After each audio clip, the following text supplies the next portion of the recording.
حج بہت ہی قریب ہے، تو حج کے حوالے سے چند ہدایات ارادہ ہوا اور ساتھیوں کا اصرار بھی تھا کہ جو حاجی حضرات ہیں ان کے لیے شرعی لحاظ سے کچھ ہدایات ان تک پہنچا دی جائیں تاکہ ان کے یہ ایام جو مبارک ایام ہیں ضائع نہ ہوں اور وہ حج کو زیادہ سے زیادہ قیمتی بنا سکیں۔ حج کے بارے میں علماء کے بیانات الحمدللہ بہت بڑی تعداد میں موجود ہیں، تحریری شکل میں بھی، یوٹیوب پہ بھی، اور خود میرے بیانات بھی بہت موجود ہیں۔ تو آج جو میں بات کروں گا وہ تھوڑی مختصر بات ہوگی، کیونکہ خیر الکلام ما قل و دل، بہترین کلام وہ ہوتا ہے جو مختصر ہو مگر جامع ہو۔ تو حاجیوں کے لیے جو ہم نے علماء سے کچھ باتیں سنی ہیں وہ میں پہنچانا چاہتا ہوں۔ حاجی حضرات کو چاہیے کہ اپنے وقت کو قیمتی بنائیں، کیونکہ یہ ایک ایسا سفر ہے جو فرض صرف زندگی میں ایک بار ہے کہ آپ نے اللہ کے گھر کی زیارت کرنی ہے ایک مخصوص طریقے سے۔ تو یہ عبادت بار بار واجب نہیں ہوتی، نفلی کوئی کرنا چاہے تو بہت اچھی بات ہے، لیکن یہ زندگی میں ایک بار فرض ہوتی ہے۔ بہت سے لوگ صرف ایک ہی بار کر پاتے ہیں، جن کو اللہ نے گنجائش دی وہ بار بار کرتے ہیں، لیکن ان کے وسائل بہت خرچ ہوتے ہیں اور بہت مشکل عبادت ہے یہ، خاص طور پہ حج کے جو 5 دن ہیں، جو منی میں، مزدلفہ میں، عرفات میں، اور پھر جو بقرعید کے دنوں میں طواف زیارت کیا جاتا ہے۔ تو ان ایام کو قیمتی کیسے بنایا جائے، اس کے بارے میں پہلے سے مسائل سیکھے جائیں، بہت لمبی ڈیٹیل ہے ان مسائل کی، لیکن اعمال کا جو کرنے کا جو کام ہے حج کے ایام میں، اس میں ایک بہت بڑی مسٹیک حاجیوں سے یہ ہوتی ہے کہ پہلے سے وہ کوئی شیڈول بنا کے نہیں جاتے کہ ہم نے وہاں کرنا کیا ہے، کس وقت کون سی عبادت کرنی ہے، کس عبادت کو زیادہ فوکس کرنا ہے، جس کا نتیجہ یہ نکلتا ہے کہ حاجیوں کا سارا دن سوچ میں ہی گزر جاتا ہے۔ کیونکہ میں نے بھی حج کیا ہے اور مجھے بھی اللہ نے 3-4 مرتبہ وہاں بیت اللہ کی زیارت کی توفیق عطا فرمائی ہے، تو خود اپنا بھی ایک تجربہ ہے اور لوگوں کے حالات سے بھی ایک چیز سامنے آئی ہے کہ جب تک آپ کسی چیز کی پہلے سے پلاننگ نہیں کرتے تو وقت پہ پھر وہ کام نہیں ہوتا۔ اکثر حاجی حضرات ان کا وقت ضائع ہوتا ہے، سوچنے میں گزر جاتا ہے، آنے جانے میں ہی سارا ٹائم گزر جاتا ہے۔ تو آپ پہلے سے وہاں بیٹھ کے پلان بنائیں کہ ان ایام میں آپ نے کرنا کیا ہے، تہجد کی کتنی رکعتیں پڑھنی ہیں، اشراق پڑھنی ہے کہ نہیں پڑھنی ہے، کتنا صدقات و خیرات کرنے ہیں، تسبیحات کتنی کرنی ہیں، یہ سب پہلے سے اپنے معمولات کو دیکھ کر آپ نے ایک شیڈول تیار کرنا ہے، اور کوشش کرنی ہے کہ زیادہ سے زیادہ بیت اللہ کے قریب وقت گزارا جائے۔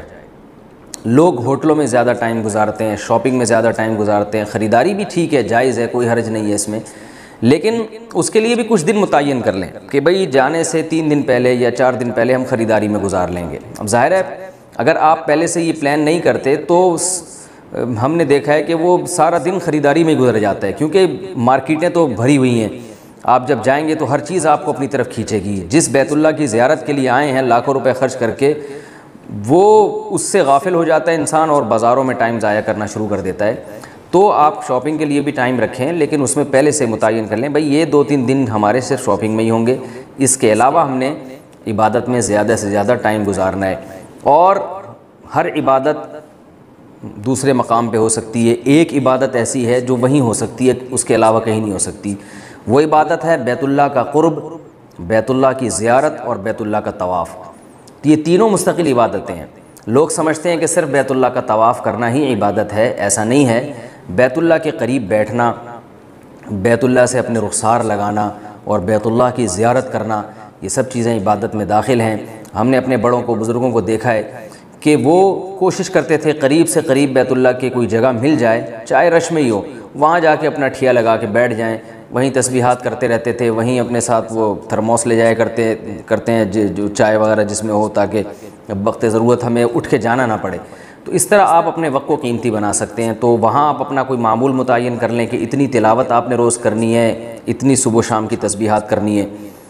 دوسری چیز جس کو بہت زیادہ فوکس کرنا چاہیے وہ یہ ہے کہ بیت اللہ میں اور خاص طور پر حج کے دوران کچھ مقامات ایسے ہیں جہاں بہت لمبی دعائیں کرنا اور بہت کثرت سے دعائیں کرنا یہ رسول اللہ صلی اللہ علیہ وسلم کی سنت ہے۔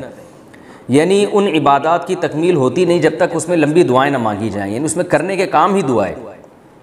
ان میں سب سے پہلا موقع جب بیت اللہ پہ پہلی نظر پڑے۔ پہلی نظر کا مطلب جیسے ہی آپ حج کے لیے پہنچے ہیں تو لوگ یہ تکلف کرتے ہیں کہ منہ نیچے کر کے جاتے ہیں کہ بھئی پہلے نظر، یعنی جب ہم قریب جائیں تو نظر پڑے، ورنہ ایسا نہ ہو پہلے نظر پڑ جائے تو پھر دعا جو ہے اسی وقت مانگنی پڑے گی۔ تو اس تکلف کی ضرورت نہیں ہے۔ جب آپ کی بیت اللہ پہ نظر پڑی تو آپ اور قریب سے قریب چلے جائیں، اس میں کوئی حرج نہیں ہے۔ جہاں آپ قریب سے قریب پہنچ سکتے ہیں وہاں پہنچنے کے بعد آپ پھر ہاتھ اٹھا کے دعا شروع کریں۔ یہ موقع ہے جس میں لمبی دعا مانگنی چاہیے۔ دوسرا موقع صفا اور مروہ کی سعی پر، وہاں حضرت حاجرہ رضی اللہ تعالی عنہا، اللہ کی ایک نیک بندی نے اللہ کی خاطر دوڑ لگائی تھی اور اللہ نے اپنی رحمت کا مظاہرہ کیا اور پانی کا چشمہ جاری کیا جس سے آج تک حاجی سیراب ہو رہے ہیں۔ تو وہ ایک بہترین موقع ہے صفا اور مروہ کی سعی کے دوران، جب ہم سعی پہ یعنی پہاڑی کی چوٹی پہ چڑھتے ہیں تو اس وقت بھی لمبی لمبی دعائیں مانگنا، اللہ کا خوب کثرت سے ذکر کرنا، یہ سنت ہے۔ مشاہدہ ہے کہ کچھ لوگ تو اس کا اہتمام کرتے ہیں، لیکن بہت سے لوگ یہاں بھی سستی کا مظاہرہ کرتے ہیں، لمبی دعائیں نہیں مانگتے۔ تیسرا موقع ہے عرفات۔ عرفات کے میدان میں تو اصل عبادت ہی دعا ہے، اور اس میں تو شریعت نے ہمیں حکم دیا ہے کہ مغرب کی نماز بھی نہ پڑھو، بلکہ مغرب کی نماز مزدلفہ میں عشاء کے ساتھ پڑھی جائے گی۔ تو عرفات کے میدان میں بھی بہت لمبی دعائیں اور اپنے آپ کو ذلیل کر کے دعا مانگنا، یہ سنت عمل ہے۔ یہ ایسا موقع ہے دعا کا جو آپ کو کہیں اور نہیں ملے گا۔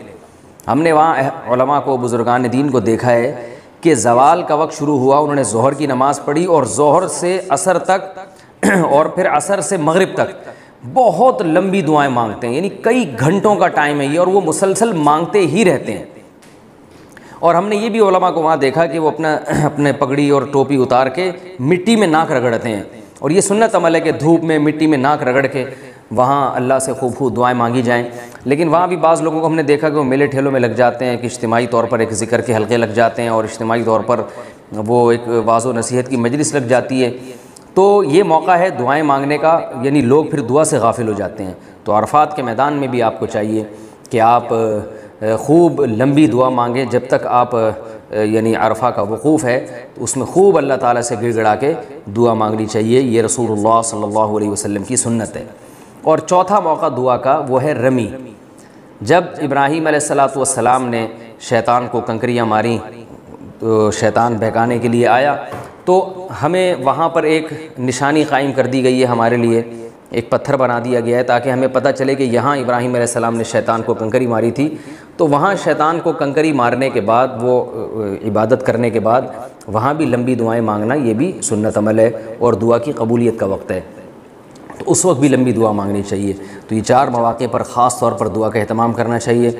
ایک اہم بات یہ ہے کہ لوگوں کو اکثر یہ شکایت ہوتی ہے کہ حج اور عمرے کے موقع پر ہمیں خشوع و خضوع نصیب نہیں ہوتا، کیونکہ رش اتنا زیادہ ہوتا ہے، بھیڑ اتنی زیادہ ہوتی ہے، دھکم پھیل ادھر سے ادھر، وہ اسی میں ہی ٹینشن میں ہی ٹائم گزر جاتا ہے، تو وہ پریشان ہوتے ہیں کہ بھئی ہم سے کیا عبادت ہوگی۔ تو یاد رکھیے یہی حج ہے، آپ جتنا آپ سے ہو سکتا ہے آپ کریں، دل لگے یا نہ لگے۔ یہ جو دھکم پیل اور ٹینشن ہو رہی ہے یہ سب اللہ کے دفتر میں لکھی جا رہی ہے چیز۔ ایک صاحب عمرہ کرنے کے لیے گئے، آ کے کہنے لگے کہ بھائی میں تو اپنی مسجد میں زیادہ خشوع و خضوع سے نماز پڑھتا ہوں، وہاں عمرے میں تو رش اتنا تھا، مجھے تو وہاں نماز میں خشوع و خضوع ہی نصیب نہیں ہوا۔ تو یہ غلط بات ہے بھائی، ایسے خشوع و خضوع کا کیا کرنا ہے ہم نے جس پہ اللہ راضی نہ ہو۔ آپ اس پہ اللہ کا شکر ادا کریں کہ اللہ نے آپ کو اپنے گھر بلا کر نماز کی توفیق عطا فرمائی۔ رش کی وجہ سے دھکم پھیل ہو رہا ہے، خشوع و خضوع نہیں ہو رہا تو کوئی مسئلہ نہیں ہے، اللہ اسی طرح ہماری نماز کو قبول کرے گا۔ دل نہیں لگ رہا دعا میں تو اللہ اسی طرح ہماری دعاؤں کو قبول کرے گا۔ تو جو کام آپ سے ہو رہا ہے وہ کر لیں، جو نہیں ہو رہا وہ چھوڑ دیں آپ۔ اور برداشت حج میں ہمیں سیکھنی ہے، یہ بھی حج کا بہت اہم حکم ہے۔